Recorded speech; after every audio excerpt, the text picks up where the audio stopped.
পর্যন্ত জনগণকে কোনো কষ্ট দেওয়া চলবে না। রাস্তাকে উন্মুক্ত রাখতে হবে, গাড়ি ঘোড়া চলার পথ উন্মুক্ত রাখতে হবে। আমরা এই কষ্ট, এই শাস্তি ভোগ করতে পারবো না। 16 বছর পূর্বে যেই কষ্ট করে আসছি সেই কষ্ট আজও করতে পারবো না। রাস্তা উন্মুক্ত চাই আমরা। কষ্ট কাদের উপর? সেই কাকরাল থেকে আইতে আসছি, এখনো গাড়ি বন্ধ, রাস্তা বন্ধ কেন? হ্যাঁ, সে সদরঘাট যাবো কি করে? এনা রিক্সা যাবো, রিক্সাতে নামাই দিছে। আসিফরে বলেন, আসিফ উপদেষ্টা আরে শুনে বলেন।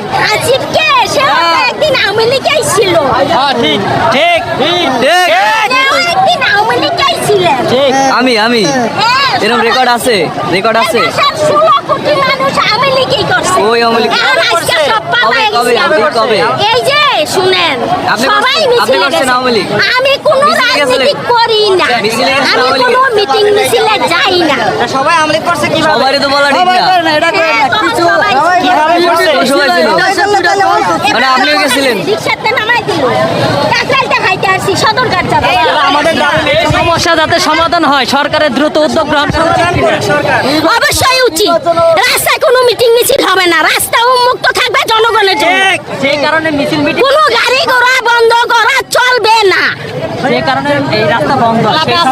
কি কারণে হয়েছে সে কারণটাই তো জানি না। ইউনূস স্যারকে বলেন।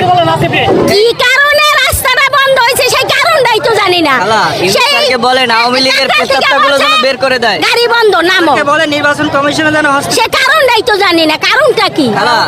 ইউনূস স্যারকে বলেন যার আওয়ামী যার লীগের ইচ্ছা মতো প্রস্তাবগুলো মন চাইলো রাস্তা বন্ধ করে দাঁড়ায় গেল। আইন অমান্য করতে আমরা পারে। কি? আমরা তাহলে কেন জনগণ হিসেবে সাধারণ অধিকার নাই আমাদের, বুঝেন নাই?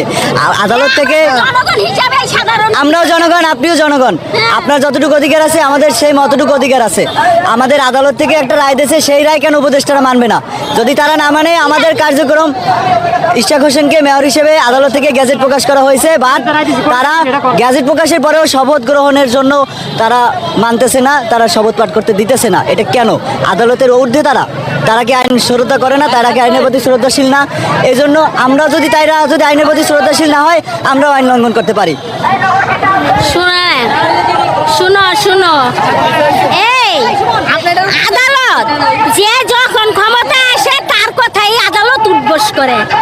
আদালত কি? আদালতে গেছে শুধু আমরা জিম্বি, আমরা সাধারণ মানুষ শুধু জিম্বি আদালতের কাছে। যে যখন ক্ষমতা আসে তার কথায় আদালত উঠে আর বসে, তারই লোক আদালতে বিচারপতি হয়, জজ হয়, উমুক হয়, তুমুক হয়, তারাই। আমরা কে? আমার প্রশ্ন, এই দেশের 18 কোটি মানুষ আমরা কে? আমরা শুধু কষ্টই করে যাব আজীবন। আমাদের কি এই কষ্টের কোনো অবসান হবে না? কেন? এই প্রশ্নের জবাব আমি উপদেষ্টার কাছে চাচ্ছি। কেন আমাদের এত কষ্ট? রাস্তা কেন বন্ধ?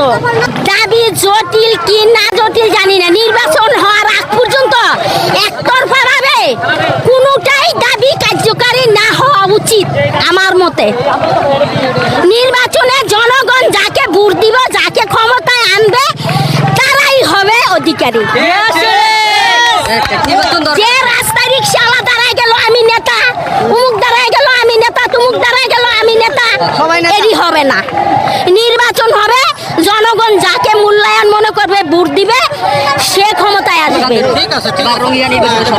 এবারে নির্বাচিত সরকার, এবারের অঙ্গীকার নির্বাচিত সরকার, এবারের অঙ্গীকার নির্বাচিত সরকার। আমি কোথায় থাকি? আমি সদরঘাট যাব। কাকরাইল থেকে হাইটে এই পর্যন্ত আসছি। কাকরাইল থেকে আমাদেরকে গাড়িতে নামাইছে, এই পর্যন্ত আসছি, সদরঘাট যাব।